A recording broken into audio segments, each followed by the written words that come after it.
கொள்றதுல உங்களுக்கு சிக்கல் இருக்கா? அல்லது மத்தவங்க உங்களை புரிஞ்சுக்க சிரமப்படுறாங்களா? அப்படி இருந்தா கங்க்ராச்சுலேஷன்ஸ், நீங்க ரொம்ப ஸ்பெஷலிஸ்ட் அப்படின்னே சொல்லலாம். நம்மளோட ஆளுமைகள்ல மொத்தம் 16 வகை இருக்கு. அதுல ரொம்ப அரிதான ஆளுமை அப்படின்னா INFJ ஆளுமைன்னு சொல்லுவாங்க. உலகத்துல மொத்தம் 2% பீப்புள் தான் இந்த ஆளுமை தகுதியோட கீழ இருக்காங்க. இந்த ஆளுமையின் கீழ வரவங்க எப்போதுமே மத்தவங்களுக்கு முன்மாதிரியா இருப்பாங்க. வாழ்க்கையில வெற்றி பெறுபவராகவும் இருப்பாங்க. நீங்க இந்த ஆளுமையின் கீழ வரீங்க அப்படின்றத உங்ககிட்ட இருக்கிற சில குணங்களை வச்சே கண்டுபிடிக்கலாம். இந்த குணங்கள்ல ஒண்ணு இருந்தாலும் நீங்க இந்த ஸ்பெஷல் கேட்டகரி குணமுடையவங்க அப்படின்றத புரிஞ்சுக்கோங்க. INFJ ஆளுமையில இருக்கக்கூடியவங்க பெரும்பாலும் சின்ன விஷயத்தை பத்தி கவலைப்படவே மாட்டாங்க. எந்த சூழ்நிலையிலையும் இவங்க அங்க இருக்கக்கூடிய பெரிய விஷயங்கள் மீதே கவனத்தை செலுத்துவாங்க. சவால்களை சந்திக்க இவங்க ஒருபோதும் தயங்க மாட்டாங்க. முடியாது அப்படின்ற சொல் இவங்களோட அக்கறாத்திலேயே இருக்காது. தனக்கான வெற்றி பாதையை தானே வடிவமைச்சுப்பாங்க.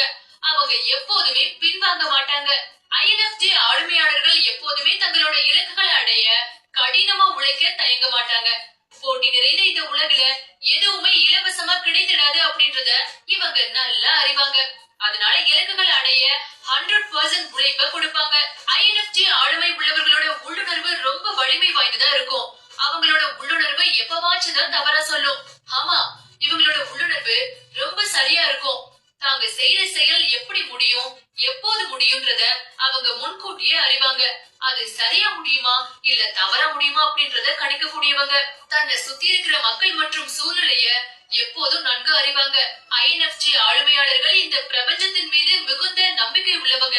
அவங்க உலகத்துல உள்ள காஸ்மாஸோட நேரடி தொடர்பு கொண்டு தங்களோட வாழ்க்கையோட நோக்கத்தையும் அர்த்தத்தையும் தேடுவாங்க.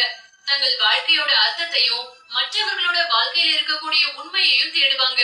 இந்த ஸ்பெஷலான ஆளுமை உள்ளவங்க எப்போதுமே பெரிய குழுக்கள்ல இருக்க விரும்புவாங்க. அதுக்கு பதிலா சின்ன குழுக்கள்ல இருக்கவே விரும்புவாங்க. அவங்க அந்த குழுல இருந்தே பெரிய காரியங்களை செய்ய முயலுவாங்க. இப்படிப்பட்டவங்களை பாக்குறது ரொம்ப கஷ்டம். அதே சமயம் அவங்களை புரிஞ்சுக்கிறதும் ரொம்ப கஷ்டமான ஒண்ணு.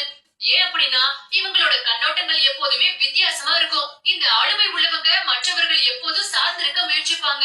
மற்றவர்களோட சோகத்தை தீர்ப்பவரை இவங்க எப்போதுமே இருப்பாங்க. மற்றவர்களோட சோகமான சூழ்நிலையில அவங்கள தாங்குற தோள்களா இவங்க இருப்பாங்க. தன்னை சுற்றி இருக்கிறவங்களோட பாதுகாப்ப எப்போதுமே உறுதி செய்வாங்க. இந்த ஆளுமை உள்ளவங்க ரொம்ப உணர்ச்சி வசப்படக்கூடியவங்களா மட்டும் இல்லாம தன்னை சுத்தி இருக்கிறவங்கள ரொம்ப நெருக்கமா கவனிப்பதன் மூலமா அவங்களோட மனச நன்கு இவங்க படிச்சிடுவாங்க. மற்றவர்களோட மனசை படிக்கிறதன் மூலமா அவங்களோட பிரச்சனையை இவங்க எளிதில அறிஞ்சுப்பாங்க.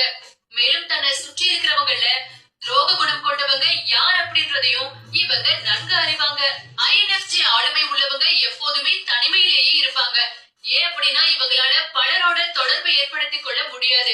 ஒரு கூட்டத்துல இருக்கும் போது கூட இவங்க தனிமையிலேயே இருக்கிறத நீங்க பாக்கலாம். அவங்களுக்கு மகிழ்ச்சியை தர்றதும் தனிமைதான். முரண்பாடுகள் அப்படின்றது இவங்களோட குணத்துல இருக்கிற ஒரு இயல்பான பகுதி. ரெண்டு சூழ்நிலைகளுக்கு இடையில இவங்க ரொம்ப விரைவா தன்னை மாத்திப்பாங்க. தங்களோட மனநிலைய மாத்திக்கிறதுல இவங்க கில்லாடிகள். இதுக்கு முக்கிய காரணம் அவங்களோட INFJ ஆளுமைதான். இவங்களை பொறுத்த வரைக்கும் முடியும் அல்லது முடியாது அப்படின்ற நிலைதானே தவிர அதுக்கு இடைப்பட்ட நிலை அப்படின்னு ஒண்ணு இல்லவே இல்ல. ஒண்ணு அவங்களோட முழுமையா பழகுங்க, ஆனா பழகாம இருக்காதீங்க. ரெண்டுக்கும் இடையில இருக்கிறது அவங்களுக்கு சுத்தமா பிடிக்காது. மத்தவங்களோட பழகுறதுல இவங்க எப்போதும் சிறப்பானவங்களா இருப்பாங்க. அதே சமயம் எழுதுறதுலயும் சிறந்து விளங்குவாங்க. அவங்க பேசுறதை விட எழுதுறதுல அதிக விருப்பமுடையவங்களா இருப்பாங்க.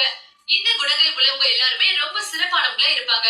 இதுல ஒண்ணு இருந்தாலும் நீங்க INFJ ஆளுமையின் கீழ் வரக்கூடியவங்க தான்.